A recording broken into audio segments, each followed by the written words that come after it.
ભાજપના નવા પ્રદેશ અધ્યક્ષ તરીકે જગદીશ પંચાલની કરવામાં આવી વરણી ગુજરાત ભાજપના પ્રદેશ પ્રમુખની અટકળોનો અંત આવ્યો છે। પ્રદેશ ચૂંટણી સમિતિ દ્વારા ભાજપના નવા પ્રદેશ અધ્યક્ષ તરીકે જગદીશ પંચાલની નામની સત્તાવાર જાહેરાત થઈ ગઈ છે અને તેમણે કમલમ ખાતે ચાર્જ પણ સંભાળી લીધો છે।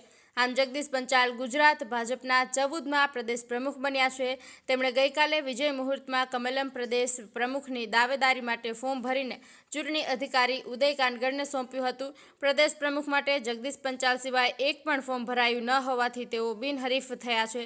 જગદીશ પંચાલ અમદાવાદના ઠક્કર બાપાનગર ખાતે આવેલી વિક્રમ પાર્ક સોસાયટી ખાતે તેમના નિવાસ સ્થાને મોટી સંખ્યામાં કાર્યકર્તાઓ સાથે રેલી સ્વરૂપે નીકળી ગાંધીનગર કમલમ પહોંચ્યા હતા। આજના પદગ્રહણ કાર્યક્રમમાં સાંસદ તેમજ કેન્દ્રીય ચૂંટણી ઇન્ચાર્જ કે લક્ષ્મણ, પ્રદેશ ગુજરાત પ્રદેશ પ્રભારી ભૂપેન્દ્ર યાદવ, પૂર્વ પ્રદેશ અધ્યક્ષ CR પાટીલ તેમજ મુખ્યમંત્રી ભૂપેન્દ્ર પટેલ અને સંગઠન મહામંત્રી રત્નાકર સહિત મોટી સંખ્યામાં ઉપસ્થિત નેતાઓ કાર્યકર્તાઓ ઉપસ્થિત રહ્યા હતા।